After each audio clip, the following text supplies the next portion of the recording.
Halo, Assalamualaikum warahmatullahi wabarakatuh. Berjumpa lagi di channel YouTube Guru Online. Baik, apa kabar semuanya? Semoga dalam keadaan sehat walafiat ya.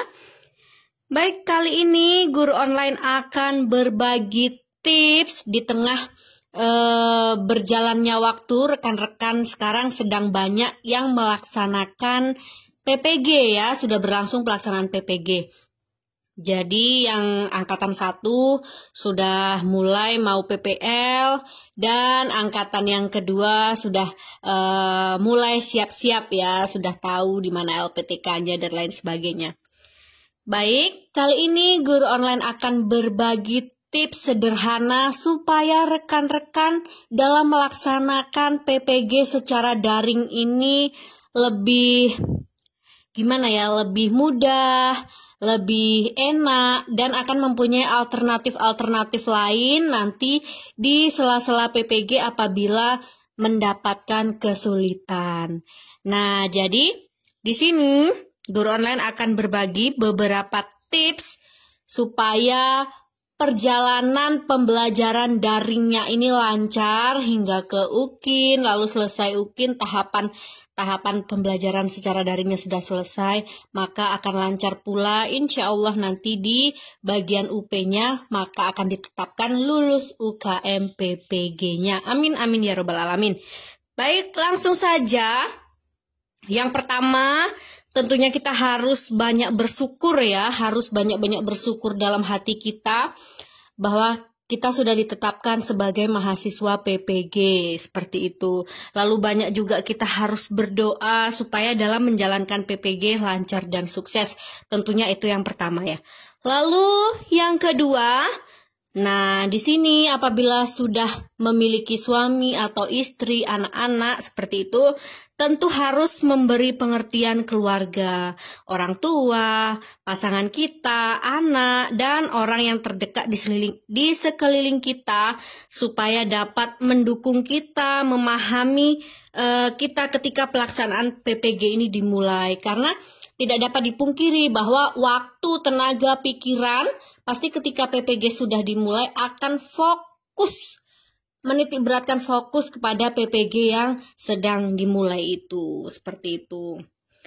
Lalu yang ketiga, nah siapkan multivitamin untuk membantu daya tahan tubuh, karena tidur larut malam atau begadang itu kadang tidak bisa terelakkan ketika sudah membuat tugas-tugas PPG ya. Nah, lalu yang menjadi kendala terbesar saat pelaksanaan PPG secara daring ini adalah jaringan dan listrik. Memang tidak semuanya mengalami hal seperti ini apabila tempatnya mungkin dekat dengan kota dan lain sebagainya, itu akan relatif lebih tidak bermasalah ya bagian jaringan dan listriknya. Tetapi kadang ada yang tinggal di desa atau letaknya jauh dari perkotaan, maka kadang kendala jaringan dan listrik ini tidak bisa dihindari. Nah, jadi yang pertama sekali apabila jaringan dan listrik ini terkendala di sekitar Bapak Ibu semua, yang pertama sediakan beberapa SIM card atau kartu yang bisa digunakan di sekitar tempat tinggal Bapak Ibu semuanya. Jadi silakan ditanya-tanya, misalkan sekarang pakai kartu A, lalu misalkan B juga ternyata bisa loh di daerah Bapak Ibu, C pun bisa, seperti itu. Jadi silahkan dibeli saja semuanya SIM card-nya itu, lalu diisi paket.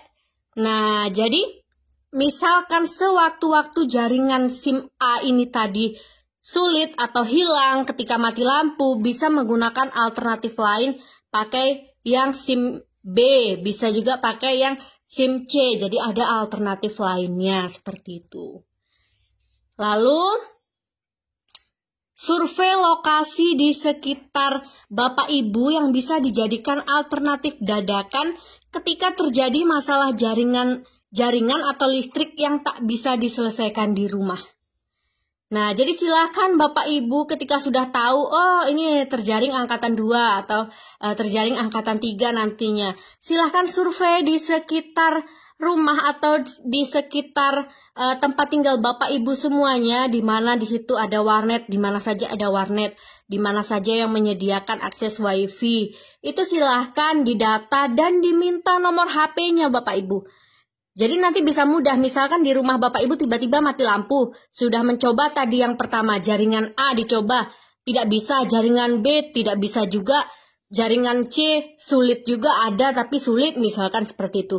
Jadi dicoba di tempat yang ada menyediakan akses-akses jaringan tadi, misalkan pakai WiFi atau warnet seperti itu. Atau ada juga misalkan toko yang menggunakan diesel. Jadi sewaktu-waktu baterai habis dan lain sebagainya bisa menumpang ke situ gitu, ke tempat yang terdekat tadi setelah kita data.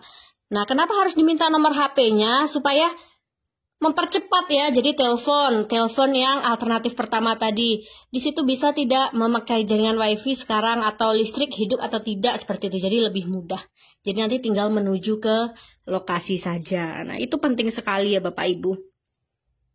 Lalu selanjutnya, buat catatan kecil yang berisi rincian tugas yang harus diselesaikan setiap harinya. Jadi jangan sampai ketinggalan info kalau misalkan jam segini harus meet dengan dosen, atau ketinggalan info kumpul tugas terakhir tanggal sekian. Jangan sampai ketinggalan info itu. Jadi harus buat catatan kecil yang berisi rincian tugas setiap harinya apa yang harus diselesaikan. Jangan sampai ada yang ketinggalan seperti itu.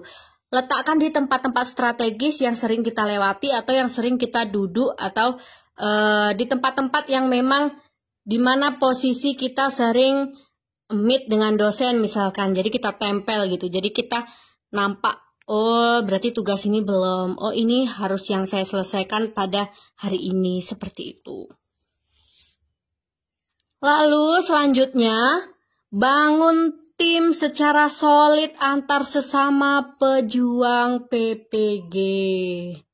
Nah, jadi di dalam PPG ini tidak ada istilahnya saya yang harus juara 1, saya yang harus jadi juara, tidak seperti itu ya. Semuanya berjuang untuk dapat bisa melewati pelaksanaan PPG ini dengan lancar, dengan baik, dengan hasil yang semuanya memuaskan dan juga dapat lulus PPG secara bersama-sama. Jadi tidak mencari siapa yang juaranya. Jadi tolong menolonglah, saling membantu, berdiskusi, saling bertukar pemahaman. Nah, seperti itu. Supaya semuanya yang ada di dalam angkatan tersebut atau di kelas Bapak Ibu semuanya lulus. Seperti itu ya. Jadi di saat membuat tim ini tadi bisa juga terdiri dari tim kecil maupun tim besar. Jadi seperti ini, misalkan jurusan matematika.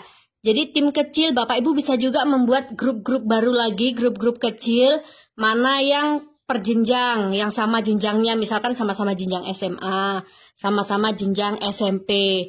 Nah, ini pentingnya ketika nanti ada tugas membuat RPP ya, sebelum PPL ada disuruh membuat 3 RPP, 3 bahan ajar, 3 semuanya serba 3 biasanya pas di tahun 2020 yang lalu seperti itu. Nah, jadi ini pentingnya membuat tim kecil per jenjang ini tadi. Kalau ketika diskusi tentang RPP, nah per jenjang ini dibutuhkan karena pasti akan lebih mudah gitu kan. Jadi lebih, oh iya, ini ketika saya mengajar kemarin seperti ini gitu. Jadi yang dikumpulkan saja per jenjang, jadi supaya lebih mudah diskusinya seperti itu. Lalu kalau tim besar ini biasanya seluruh info tentang PPG di-share oleh ketuanya di tim besar ini ya. Jadi tapi kalau mau diskusi lebih intens yang sama-sama per jenjang, itu kita bisa juga membuat grup-grup kecilnya lagi seperti itu. Lalu yang selanjutnya, nah seringlah berdiskusi dengan teman satu kelas. Jadi ketika ada tugas, nah itu untuk sharing atau untuk menyatukan pendapat supaya ketika dalam mengerjakan tugas tuh lebih pede. Jadi rancangannya itu pemikirannya sudah sama semua satu kelas. Oh jadi memang rancangannya ini seperti ini. Nah jadi tinggal berkarya masing-masing sendiri lagi, tinggal menyelesaikannya lagi, membuat gitu kan. tapi rancangannya sudah sama persepsinya. Nah, itu akan lebih membuat percaya diri dan tugas juga cepat selesai ketika sudah sharing, sudah tukar pendapat, sudah menyatukan pendapat, menyatukan persepsi. Nah, itu ketika mengerjakan kita akan lebih pede seperti itu. Lebih tidak akan melenceng jauh dari tugas teman-temannya juga gitu. Jadi kalau rancangannya sudah dibicarakan satu kelas, lalu sudah selesai satu persepsi, barulah masing-masing mengerjakan tugasnya seperti itu. Itu penting ya Bapak Ibu. Selanjutnya, selalu cek LMS setiap harinya. Apakah tugas yang seharusnya sudah dilalui atau sudah selesai, sudah checklist atau belum, atau sudah contreng atau belum. Jangan sampai tugas yang seharusnya sudah checklist milik kita di LMS ternyata belum checklist seperti itu. Jadi harus betul-betul dipantau ya, betul-betul oh ini sudah checklist, oh ini sudah belum, oh ini ternyata belum gitu. Jadi harus benar-benar dilihat. Karena itu sistem, jadi jangan sampai kita ketinggalan, makanya sering-sering dicek. Lalu cari informasi dari teman yang tahun lalu PPG atau angkatan yang terlebih dahulu selesai. Jadi biasanya video PPL itu kan diupload di YouTube nih. Biasanya kalau tahun 2020 kemarin banyak yang membuat akun YouTube lalu mengupload video PPL-nya, video mengajar maupun non mengajarnya. Itu diupload di YouTube. Jadi bisa tanya-tanya, bisa melihat video-video rekan-rekan yang sebelumnya. Jadi untuk tambahan inspirasi, bisa untuk memunculkan ide baru kita sebagai upaya kita dalam menjalani PPL nantinya lebih mudah, lebih punya rancangan, sudah memiliki rencana karena sudah ada gambaran dari rekan-rekan yang sebelumnya seperti itu.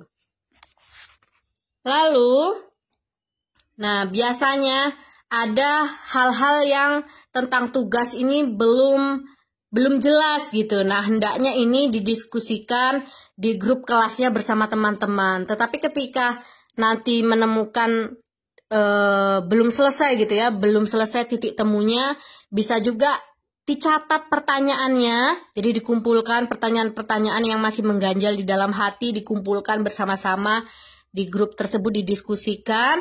Lalu dibagi nanti ke teman-temannya. Besok kamu bertanya ini ya pas pertemuan, kamu bertanya ini, kamu bertanya ini. Nah, seperti itu. Jadi harus dibagi seperti itu supaya semuanya juga nampak aktif, nampak kompak seperti itu ya. Selanjutnya, tips selanjutnya ini ya. Nah, ketika mengumpulkan tugas, ini misalnya tugas PowerPoint atau tugas video atau kadang PowerPoint yang memiliki suara. Nah, usahakan dikirim ke salah satu teman terlebih dahulu sebelum kita unggah ke LMS. Nah, seperti itu. Apa tujuannya? Untuk memastikan bisa terbuka tidak? Suaranya hilang tidak? Nah, seperti itu. Itu harus kita pastikan terlebih dahulu. Kalau dulu di tahun 2020 ketika mengirim seperti sertifikat yang sudah dikumpulkan, ketika mengirim PTK dan lain sebagainya, kan melalui email, pernah melalui email kalau tidak salah. Nah, itu harus kita pakai Google Drive ya kalau tidak salah. Itu harus kita share dulu linknya ke teman kita, coba dulu. Tolong bukakan seperti itu. Bisa terbuka atau tidak itu. Kalau misalkan bisa terbuka, nah berarti aman, berarti nantinya dosen bisa membuka link dari tugas-tugas kita tersebut untuk dinilai. Jadi itu penting. Jadi jangan langsung bisa kita buka, langsung saja diupload. Tapi cobakan dulu ke teman-teman yang lain. Coba dibuka di laptop teman yang lain seperti itu. Bisa atau tidaknya. Itu penting juga. Lalu selanjutnya, nah ketika trik-trik tadi sudah dilewati, selanjutnya berserah diri lagi, kembali lagi kepada Yang Maha Kuasa. Semoga apa yang kita laksanakan ini lancar, diberkahi, dan diberi kesehatan, dan diberikan kemudahan, kelancaran, semuanya yang terbaik lah seperti itu. Baik, itu saja yang dapat di-share oleh guru online. Semoga yang sedang melaksanakan program profesi guru. Semoga semuanya lulus sampai ke tahap UP pun lancar lulus semuanya dan mendapatkan sertifikat pendidik. Amin amin ya robbal alamin. Baik, wassalamualaikum warahmatullahi wabarakatuh.